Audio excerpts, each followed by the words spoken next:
Operation সিঁদুর ভারতীয় সেনার পরাক্রমে উচ্ছ্বসিত দেশবাসী। সেই মতো ইসলামপুরেও বিজেপি কর্মী ও সমর্থকরা মেতে উঠেছে আনন্দে। ঢোল বাজনা বাজিয়ে মিছিলের পাশাপাশি মিষ্টি মুখ ও পটকা ফাটিয়ে উল্লাস করছেন তারা।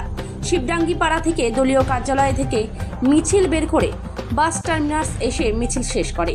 পথ চলতি সাধারণ মানুষকে মিষ্টিমুখ করানো হয়।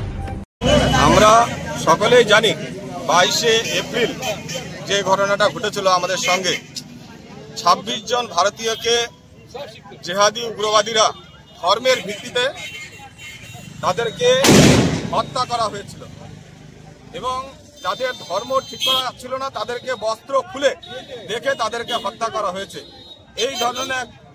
এই ধরনের একটা জঘন্য ঘটনা। আমরা এর প্রতিবাদে যেরকম মৌন মিছিল করেছিলাম, তেমনি আবার আমরা নীরবতা পালনও করেছি, বিক্ষোভ মিছিলও করেছি, কিন্তু শান্তি পাচ্ছিলাম না মন থেকে।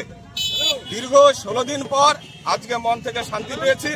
তাই আমরা ভারতীয় জনতা পার্টির পক্ষ থেকে একটা আনন্দদায়ক মিছিল আমরা বের করেছি। আর এটা সত্যি আজকে আমরা ভারতীয় সেনাদের প্রতি আমরা চিরকৃতজ্ঞ এবং তাদের প্রতি শ্রদ্ধা, ভালোবাসা এবং প্রণাম জানানোর জন্যই আজকে আমাদের এই আনন্দ মিছিল। আর আমি আপনাদের মাধ্যমে একটা কথা বলবো সমস্ত হিন্দু ভাইদের, যে সমস্ত জায়গায় কিন্তু সেনাবাহিনী আসবে না আপনাকে বাঁচাতে। শুধুমাত্র হিন্দু ভাইদের উদ্দেশ্যে আমি এই কথাটা বলবো যে কাশ্মীরে যে ঘটনাটা ঘটেছিল ঠিক সেরকমই ঘটনা আমরা মুর্শিদাবাদেও দেখেছি। তাই নিজের আত্মরক্ষার জন্য নিজেকে তৈরি করুন। সমস্ত জায়গায় কিন্তু সেনাবাহিনী আপনাকে বাঁচাতে যাবে না। রাজ্য সরকার বর্তমানে ব্যর্থ, রাজ্য প্রশাসন ব্যর্থ।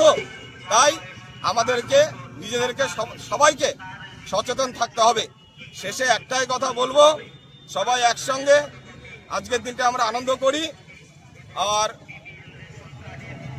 আগামী দিনও ভারতীয় সেনার পাশে আমরা রয়েছি, এই কথাই বলছেন। ধন্যবাদ।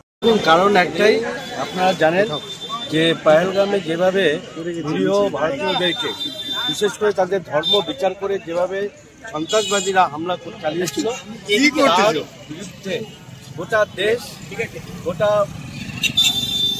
গোটা বিশ্বই এক প্রকার প্রতিশোধ নেওয়ার জন্য তারা মুখিয়েছিল।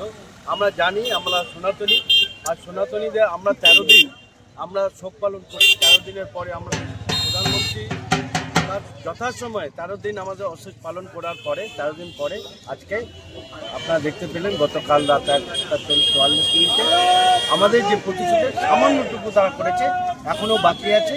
এবং আমরা বেরিয়েছি, সেনাবাহিনী যেভাবে পাশে করে ভেতরে প্রতিশোধ একটার পর একটা সন্ত্রাসবাদীর আখড়া যে ঘুরিয়ে দিচ্ছে এবং এটা প্রথম ধাপ। আগামীতে আমরা আরও কিছু দেখব, তাদের উৎসাহ দিতে এবং তাদের পাশে দাঁড়ানোর জন্যই একটা ছোট্ট প্রয়াস আমরা করছি এবং আগামী দিনে এরকম আমরা মাঝে মাঝে